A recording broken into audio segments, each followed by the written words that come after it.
ई धनवा के चूरवा कितना नीमन भइलल ह। आ देखा हो खिचड़ी नियरा गई।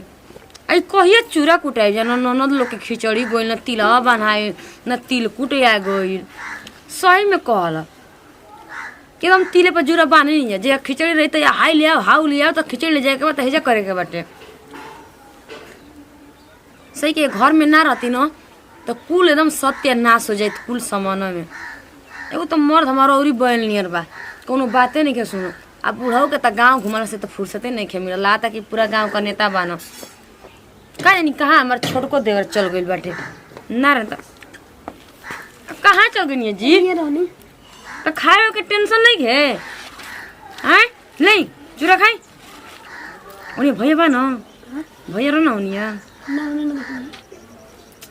वो अब ना लौकी चल गए बक्सर। हम जानते ही ना कि जब गोलम्बर पर ना जाए तब उनको पेट का पानी ना पची का जानी का खाए जाना जब भैया लोग गोलम्बर पर चूरा मीठ लगता ना नहाए वाई के नहीं खाई एकदम कुर कपड़ा कितना गंदा हो गई बेटे हैं।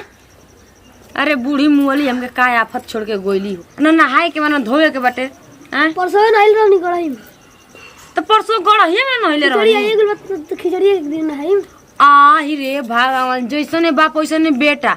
बौजियो कहता ना कि अब धोती अपन खिचड़ी के दिने देव धोवे खाते अब बापो नहीं खिचड़ी के दिने।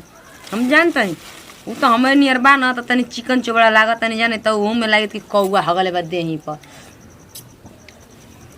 अब बिलैया एकदम मनवा उबिया देले बिया मन करता कि पोछिए द के फेंक दे कि परना छपटा जाए। गोड़वा दर्द करता जाए घूमी घूमना से तो पीछे हटता ही नहीं की। राती में तेल लगाओ तो गोड़े लेना तो कहता नहीं कि ना हमार नींद आवत आटे। सही कि लइको से बेसी ना हमके पाले के पोसे के पड़ गई सुती से लागत कि अब घूमे ना जाए ठीक बा। अब जाए ना तो सही के बांध के खूंटा में आ रखो ठीक ना।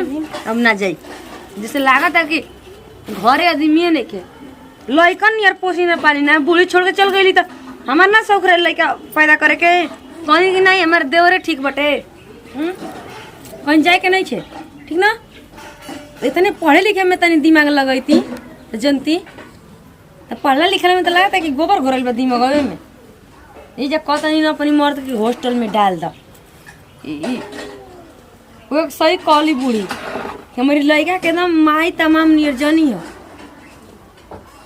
बूढ़ी हमके कह के मुँह लली आपका मम्मी नहीं तो के आज की डेट में के होता जी ये होता के वो देखा तो नहीं अनिल के कहला नहीं कही बाबा कितना धोखाधड़ी कर दिया ना।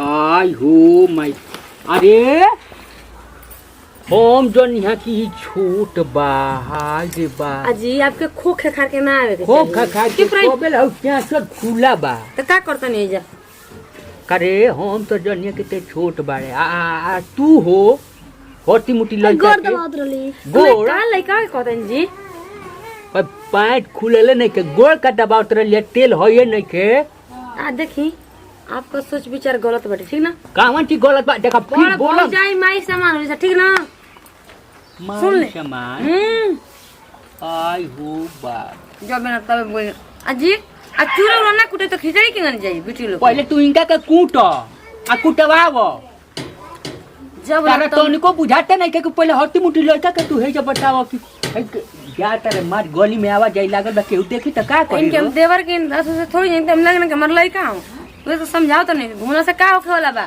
करे बुढ़ा पढ़ा लिखा तेज का करत रहले है सुतर काहे सुतर रहले है ले जाई हाथ गइल न बर्फ का बार के कि यही बार का हो हट्टी मुट्टी लड़का के तू का करता रे ये बूढ़ा तू सही के सेठिया नहीं खाना गई हां ढेर दिन हो गइल मार खइले का फिर मारे वाला बात मत करो ना का मार खइले आपके हैं देखो उ कुल याद मत पराओ ना तो हमर मत पाराव मैंने का चाहत डरवा के कि हम मैंने कुछ कह देम का कुछ लइका के अच्छा चीज सिखा दन जा भर गए तो घूमता ना कहाँ घूमता ओकर जूता पैंट मैं वही तरह लेटाइल बा तू अच्छा रह तू तो ओकर के नहाए कोनी तो कहता नहीं कि को दिन खिचड़ी जो दिन खिचड़ी में ओकर उतर खिचड़ी के दिन नहा ले हां तो का रोज रोज ना हो साबुन सरफ साबुन लागी यही तरह मैं धोआ जाई तो दोबारा आ जाई दोबारा आ जाई। अरे वो तो बूढ़ी छोड़ गईली हमके वो कीड़ा ठीक ना तोहरो माई एगो छोड़ गली पोछियौला पीलुआ। हमारी माई के दिल के तो आप मरी ना और जिंदगी लग जा। कुछ तैयारी वाली भइल बा, धान उन फुलैले बाड़ू। रुके जा अपने मुंह में डाल के फुलाता है धानमा जे जाइब जे तहिया मांगम जा कि चूरा उरा कुटाइल बा द ले जाई लेके। अरे बस मटिया में के पावर फुला दे तू। पाभर तो ढेर का हो एजा केहू खाही आला नइखे। तो पाभर का जरूरी बा कोई दिन की फुलाइबे मत कर। अरे ओइसन धान ए क्षेत्र में नइखे भइल। चली नहीं के बैल त आ चली खाना उना खा ले। आ वहाँ के काली कहाँ चल गइल बानी उहाँ के देवरा चूरो में खातिर बेचारू आई ना मार के भगा देनी है।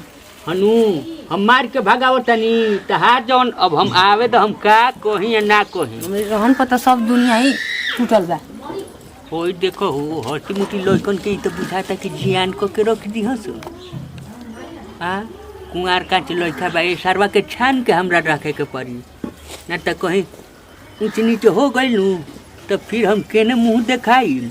आ हमारा लइका के ते फेरा में डाल दी। हाँ अरे बाप रे बाप रे बड़ा को हम। नमस्कार प्रणाम, हम खुशी कर चुके गोल तनी आई वीडियो अच्छा लगी तो दिल से लाइक करब जा, शेयर करब जा, सब्सक्राइब करब जा और कमेंट में जरूर बताइब जा। नमस्कार प्रणाम सब श्रोता समाज के गोड़ छुके गोड़ लागत हम बेस सिंगर नंदू खरवार यही तरह प्यार दुलार बनल रही जा। अच्छा वीडियो देखे खातिर लाइक करम जा, शेयर करम जा, कमेंट करम जा। आ चैनल के नहीं सब्सक्राइब कर ले तो प्लीज भी सब्सक्राइब करम जा। बगल में बेल आइकन घंटी बैठे ओकरो के दबा ले हम जा। ज़्यादा से ज़्यादा शेयर करम जा, कमेंट करके जरूर बताएं जा कि वीडियो रो सबके कैसे लगा बैठे। यही वीडियो से लेते हैं जब विदाई, अगला वीडियो में फिर मिलल जाई। जय हिंद, जय भारत, जय भोजपुरी समाज।